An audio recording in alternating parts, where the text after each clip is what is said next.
একটি ছোট গ্রামে শ্যাম এবং তার ছোট বোন লিলি নামে দুই ভাইবোন বাস করত।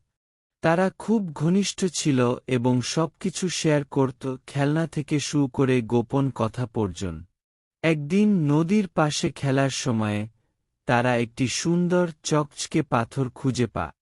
দুজনেই মুগ্ধ হয়ে যায় এবং পাথরটি রাখতে চায়। একটি সংক্ষিপ্ত আলোচনার পর শ্যাম পরামর্শ দেয় যে তারা পালাক্রমে পাথরটি রাখবে। লিলি প্রথমে একা রাখার বিষয়ে সম্মত হয়, কিন্তু সে প্রথমে এটি রাখতে চায়।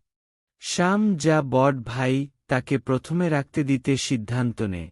কয়েকদিন ধরে লিলি তার পাথরটি খুব যত্নে রাখল, কিন্তু ধীরে ধীরে সে শ্যামকে অবজ্ঞা করতে শুরু করে এবং পাথরের প্রতি বেশি মনোযোগী হয়ে ওঠে।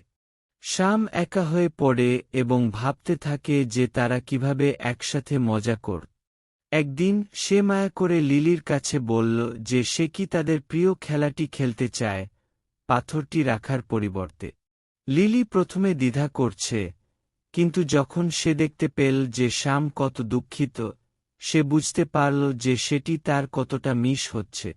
লিলি পাথরটি রাখতে রাজি হয় এবং শ্যামের সাথে খেলার সিদ্ধান্ত নেয়। সেদিন তাদের হাসির আওয়াজ চারপাশে ভেসে ওঠে, যেহেতু তারা আবার তাদের সম্পর্ককে আবিষ্কার করে। তারা শিখে নেয় যে যদিও পাথরের মতো ধনবান বস্তু চকচকে, একসাথে সময় কাটাতে পারা সবচেয়ে মূল্যবান।